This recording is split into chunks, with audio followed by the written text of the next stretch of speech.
bad. Yeah. Actually, that's backwards. I lost to Jawad after beating RepTile, and he never let me forget it. Anyway, getting straight into it right now.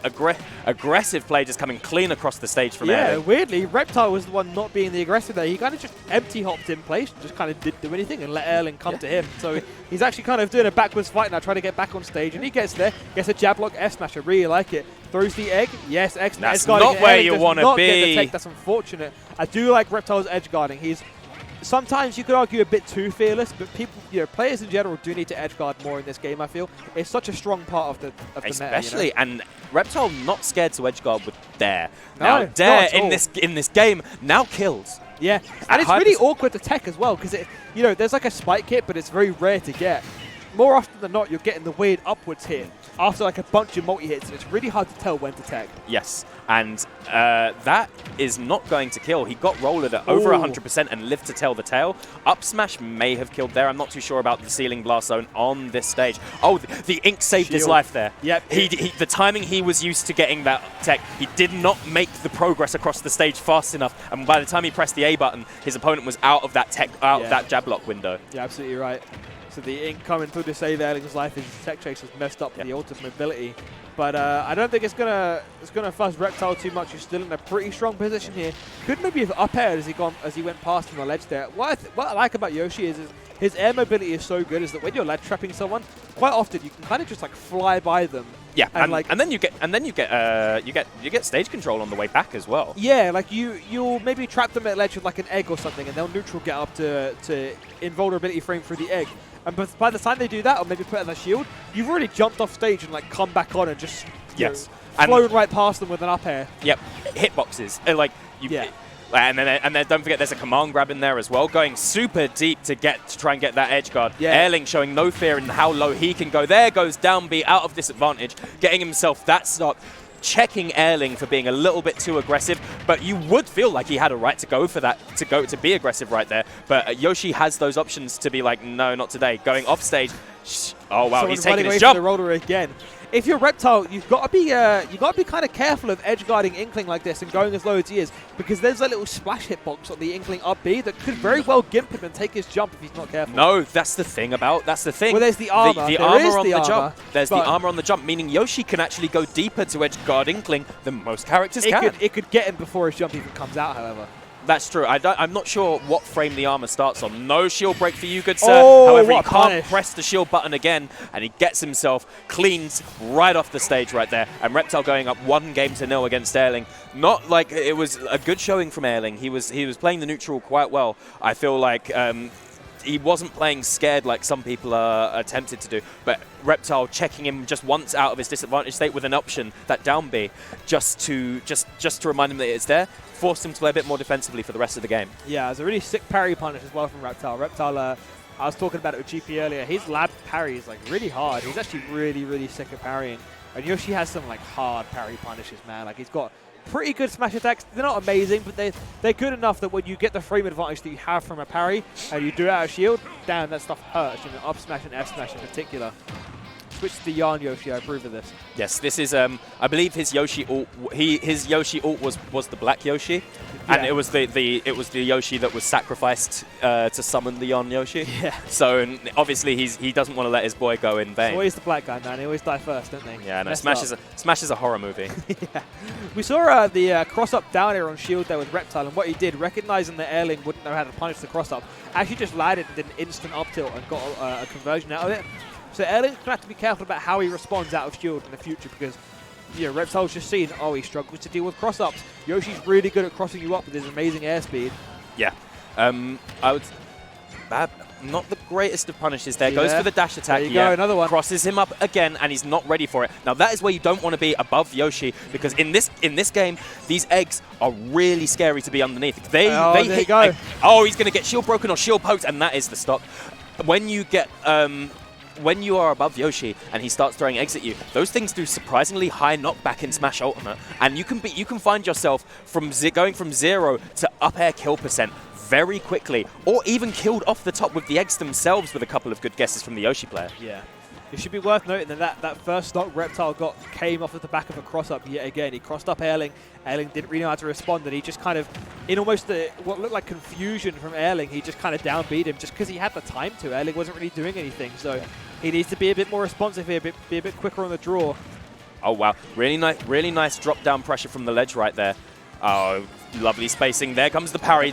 Up air again. Was trying to bait out a defensive option. That shield looking real small right now.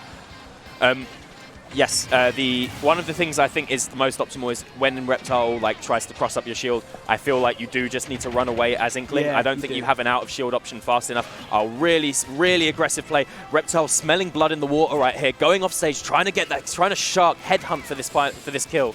I want to see more back air from Airling here. It's the best shot he's got at spacing RepTile out and also shutting down those egg. Quite an egg-heavy neutral this game. There it goes again. RepTile tries to respond with an aggressive option up hit stun. Airling ducks out of the way, and he is bringing it back here, actually. He's got quite a lot of hits on him consecutively. But here you go, RepTile got center stage again.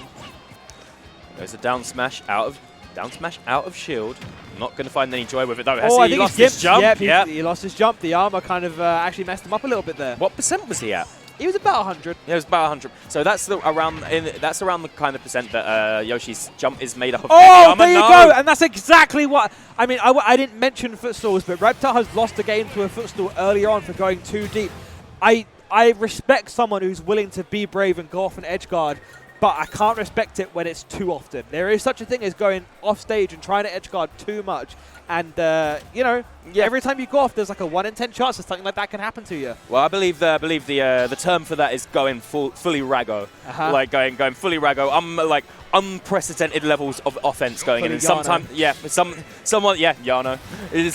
Sometimes it comes back to bite you, and you can get footstalled. And Airling again finding himself in this situation where he's got an opportunity to take a set right now, and came very close in the last set he had to play, and in this set he's not lagging far behind RepTile. Considering, okay, so if Airling wins this, then all of RepTile, Urban Turban, and Airling sets involving each other will have been 2-1s, which I think would actually result in a 3-way tie. Providing all three beat. Oh! Though it might not look like that's going to be the case because RepTile takes the first stock at only 21% with a forward air off stage. Yeah, you're right. Provided they beat everyone else, it could be a 3-way tie. But let's see if Airling can even make it to that point yet. Yeah, that's the kind of that was a really good, well-spaced full hop from Airling to sort of get around the egg. He just chose not to press a button afterwards. There comes the juggles. I like it, yes. Gets the rapid jab. Now, one thing you got, I was going to say, there you go. If he'd have been more aggressive there. So there, I think that was the heavy armor getting beaten again. Around 100%, Yoshi moves that do more knockback start breaking Yoshi's armor. For example, like back in Smash 4, I remember Cloud's dash attack use, because it had such high base knockback, it would break the heavy armor at very low percents. And this is the weakness of Yoshi, in that at high percents, he really struggles to recover because his only recovery option is very vulnerable.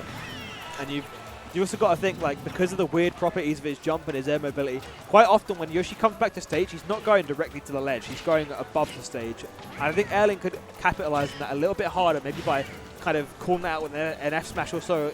Again, more splat bombs at the ledge. Splat bombs down at the smashes are a bit too committal there. He gets the stock with the forward air regardless, but he's down by 80%. Yeah, this is true. Splat bombs at the ledge and edge guarding harder is one thing, trying to shark him from coming above the legs, but you've got to remember that Yoshi has that barrage of eggs like in your face, ready for you. Hard to get through. Oh, what? There's a fair catches him drifting backwards as well. Yeah. Airling going to regret going off stage right there, and another stock seemingly almost stolen away. That looks so strange, but yeah, you're right. He must have been DIing behind him, probably trying to cement his position on stage just a little bit more, but that's kind of the price you can pay for sleeping at the wheel a little bit, and he's moves that stock to the forward there. RepTile is just standing there and just throwing eggs on the stretcher. That, I don't know, man, but he just put himself in a really tough position. That was so weird. That's such a RepTile thing to do. It's easy to lose focus, but Airling could actually bring this back and maybe take it to the 3-way tie that I was talking about. Yep. Only 14% separating them all of a sudden, when I'm pretty sure that RepTile was a pretty significant lead for a while. Oh, well, he chooses to go up onto the high platform. That was actually quite smart. Yeah, I like mixing up his recovery. Needs to watch out right now. Goes for the roller. Really smart. Doesn't want to go for the like most people would try and go for a grab out of shield right there. He manages to get one right Oh, there. careful. Airling's expending his double jump quite a lot high up, and it's making landing a much, much harder task for him. And RepTile with anti-airs like up air and up smash. Oh, RepTile went so low. He goes low enough to pressure him into being too scared to make it back to the ledge, and RepTile takes it 2-1 in what was a closer set than I think we thought it was going to be. Again, Airling coming into these close games, and like just losing out 2-1 at the death. But the thing about that is I know exactly how Airling was feeling. As we were talking about earlier, that dare off stage, you're very skeptical about which way it's going to send you. You're cynical. You don't have faith in the move to be consistent enough to send you in a direction that you can really react to. So he didn't want to deal with it. So he wanted to go low. Earthan started it just in time. He did. Just at the right moment, to the point where Airling didn't want to jump up into it and have to risk an unexpected tech. Yeah. And I don't think Airling had enough faith in his reactions to get himself back to jump up into that down air. He spooked him. Gave him a good old spooking. The fear was real. Ambler, are we Ambler? How's this wave going? Are we done? Okay, we're not sure. We can't say for sure yet, guys. But we think we might be wrapping up with this wave of pools. It's been around the right amount of time. Yeah. See if maybe we can get in touch with the TO at the moment. But regardless, it's been a lot of fun. You know, Reflect here today. 56 entrants to Smash Ultimate, but it's very top heavy. Yes. We've got a lot of top level talent here today. A lot of PR material players. People travelled as well. Like, from up north. I mean, Urban Turban from Lancaster, Cousin Boneless from Manchester. Cousin Boneless comes down to London quite regularly, actually. He works here, they're part of work. SBF came down. Vexiel. Vexiel, SCR7. Yeah, we got a lot of people travelled down. Oh, is SCR here? Yeah, he's here today. Okay. He's the one who 3-stopped me on the stream. I'm sorry. I play K-Rool, it's okay. I'm really sorry to bring that back to you. I'm allowed to get through. Let's take a moment to talk about while we're here at Reflex in beautiful Hammersmith today. Let's reflect. Let's reflect upon the fact that right round the corner, what we got coming up. Albion 4, I was plugging it early with GP, the goodbye event for GP, who has been the figurehead of our community for so long. Yeah. The guy in charge of that team who has run 3 absolutely amazing Albion events before. If you are at all interested in Smash Ultimate and you're in the UK or you're in Europe, you've got to see Albion. It is currently at, I believe, around 800 entrants. That is the largest amount of entrants in any FGC event in Europe ever, I believe. I'm pretty sure that's what GP said earlier. 800 people. I'm running the numbers through my head right now. So we have big events like Hype Spotting, but there's still a month till this event. There's still a month. There's still more time to get bigger. It's going to be amazing. Yeah. The venue, Emirates Stadium, a literal football stadium. If you're coming here on vacation and you want a taste of like some UK culture, this is a perfect opportunity. Come through. See a football stadium.